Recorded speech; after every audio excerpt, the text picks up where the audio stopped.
istersen içine de bakacağız. Bana bakıyorsun değil mi? Özellikle bu sigara en başta. Bu boğaz ağrısının, öksürüğünün birinci derece sebebi sigara. Bu erişkinlerde özellikle bu daha çok yaygın gözüken bir problem, boğaz ağrısı ve öksürük.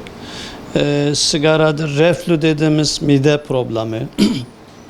O da reflünün bir önemli sebebi beslenmedir. Beslenme bağlı olarak ve de vücut mide yatkınlığına bağlı olarak reflü gelişiyorsa, yani boğaz, mide suyu ağza, yemek borusuna kaçış yapıyorsa o da bir öksürük sebebidir.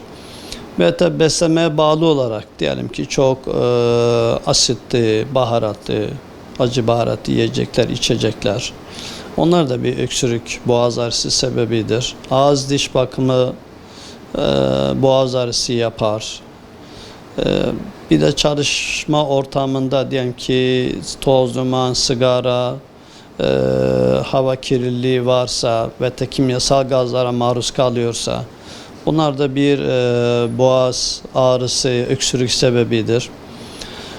Başka bir burun tıkanıklığı yaşayanlarda, diyelim ki burunda kemik eğriliği varsa, fazla et varsa, rahat nefes alamıyorlarsa, bu hastalar ağızdan nefes almak zorunda kaldıklarından dolayı bu da bir boğaz ağrısı sebebidir, öksürük sebebidir.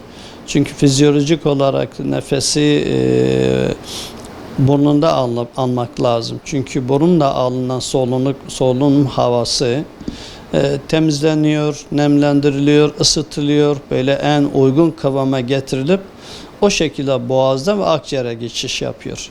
Ama diyelim ki bu burnunda kemik yamukluğu, et fazlalığı varsa ve alerjik rinit her neyse buna bağlı olarak eğer burun tıkanıklığı yaşıyorsa burundaki bu fizyolojik temizleme, ısıtma olayı ortadan kalkıyor. Doğrudan bu hava ağız yoluyla boğaza geçiş yaptığı için haliyle bir boğaz ağrısı ve öksürük nedeni olabiliyor.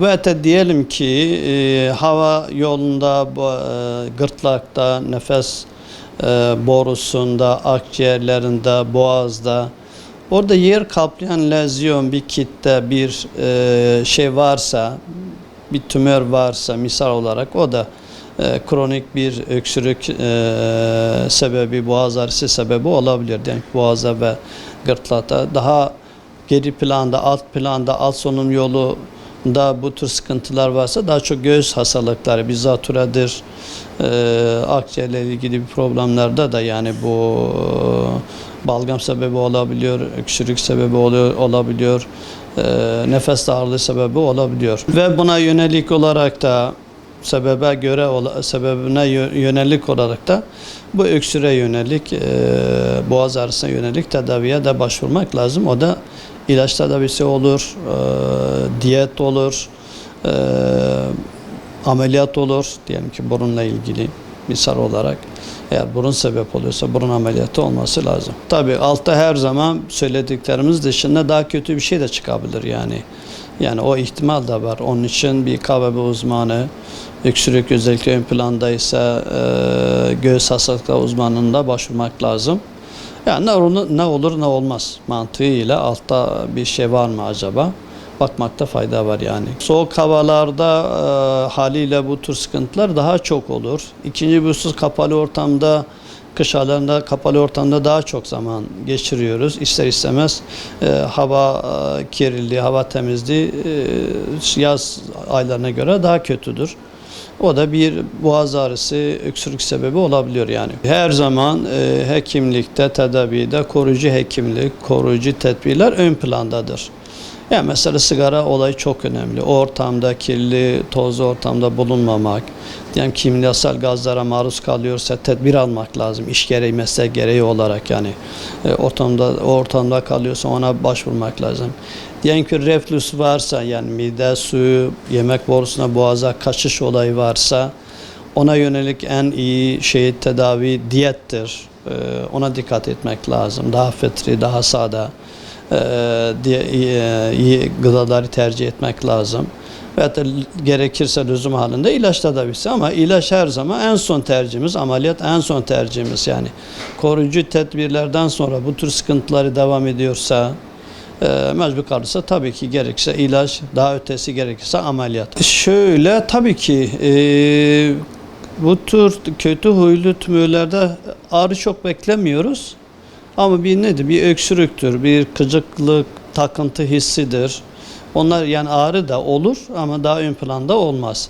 Yani diyelim ki bir gırtlaktaki kötü huylu tümörlerde bir ses kısıklığı ön planda olur. Ağrı çok beklemeyiz, nefes darlığı olabilir. Takıntı hissi, yani boğazımda, gırtlağımda bir takıntı hissi gibi bir şey hissedebilirler. Ağrı da olur mu? Olur, ama böyle geri planda daha çok. Yani her zaman koruyucu tedbirler ön planda, her zaman. Yani çünkü verdiğimiz ilaçlarda ve yapılan ameliyatlarda kendine göre onların da bir sürü yan etkileri var tabii. Allah mecbur etmezsen o ilaçlara, o ameliyata, ama mecbur olduğu zaman da onu yapıyoruz tabii yani. Kar zarar hesabıyla, yani onlara da başvurmak lazım yani, şüphesiz. İçlere